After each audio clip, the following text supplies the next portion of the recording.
جی مفتی صاحب، چونکہ الحمدللہ اللہ تبارک و تعالیٰ نے ایک مرتبہ پھر وہ ایام ہماری زندگی میں داخل فرمائے، قربانی کا موسم آ رہا ہے، عید الاضحیٰ کا چاند جو کہ پچھلے دنوں اللہ تبارک و تعالیٰ نے عنایت فرمایا، ہم سب نے دیکھ لیا، اور خوش نصیب احباب نے قربانی کے جانور بھی خرید لیے۔ لیکن ہمارے پاس سوال یہ ہے کہ اگر کسی بندے کے پاس قرض ہے، یعنی کہ اس بندے نے قرض دینا ہے، کسی کا ادھارے پیسے لیے ہیں وہ دینے ہیں، یا کوئی بھی چیز دینی ہے، تو اس بندے کو پہلے قرض ادا کرنا ہوگا یا قربانی کا ایام قریب ہے تو وہ قربانی کرے گا؟ اور اگر اس کے اوپر قرض ہے تو قربانی نہ بھی کرے کام چل جائے گا، یا کہ کیا حکم ہے اس بارے میں؟ اصل میں سوال یہ ہے کہ مقروض پر قربانی واجب ہے کہ نہیں۔ جی جی ہمارے زمانے میں مقروض کی کئی قسمیں ہیں۔ ٹھیک ہے۔ ایک مقروض وہ ہے جس نے واقعی مجبور ہو کہ اپنی ضرورت پوری کرنے کے لیے قرضہ اٹھایا، قرضہ لیا۔ جی جی اب ایک تو وہ صاحب نصاب بھی نہیں ہے، ٹھیک ہے۔ یا صاحب نصاب ہے لیکن اس کے پاس ظاہری طور پہ قرض ادا کرنے کے لیے پیسے نہیں ہیں۔ ٹھیک ہے۔ اس کے پاس اتنے پیسے ہیں کہ اگر وہ قرض ادا کرتا ہے تو اس کے بعد صاحب نصاب نہیں بچتا۔ ٹھیک ہے۔ بات سمجھ رہے ہیں؟ جی جی یعنی وہ ماڑا بندہ ہے، غریب آدمی ہے، صاحب نصاب نہیں ہے۔ ٹھیک ہے۔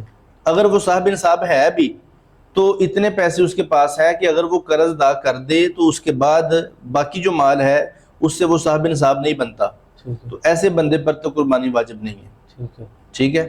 دوسرا مقروض وہ ہے جو وقتی طور پر اپنی حاجت پوری کرنے کے لیے قرض اٹھاتا ہے، پھر بعد میں دے دیتا ہے، کبھی اٹھا لیتا ہے پھر بعد میں دے دیتا ہے۔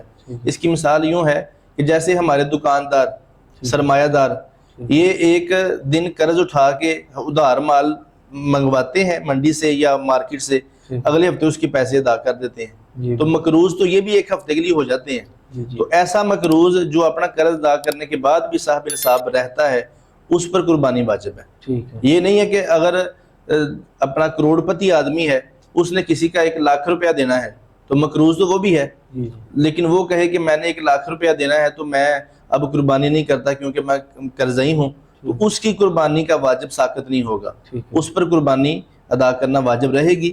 وہ مقروض جو واقعی مجبور ہے اور مالدار نہیں ہے، اور اگر اس کے پاس چند پیسے ہیں بھی تو وہ اگر اپنا قرض ادا کرتا ہے تو پھر صاحب نصاب نہیں بچتا، اس پر قربانی نہیں ہوگی۔ جی مفتی صاحب، ساتھ یہ بھی ارشاد فرما دیں کہ صاحب نصاب بندہ کون ہے اور کتنے پیسے اس کے پاس ہوں تو قربانی کرنا واجب ہو جاتی ہے؟ اس میں نصاب وہی ہے جو زکوٰۃ کا نصاب ہے۔ ٹھیک ہے۔ یعنی بندے کے پاس 52 تولے چاندی ہو، ٹھیک ہے، یا 52 تولے چاندی کے پیسے موجود ہوں، ٹھیک ہے، یا ضروریات زندگی کے علاوہ کوئی ایسی مہنگی قیمتی چیز موجود ہو ٹھیک ہے، جو 52 تولے چاندی کی قیمت کو پوری پہنچتی ہو، تو اس پر قربانی ادا کرنا واجب ہے۔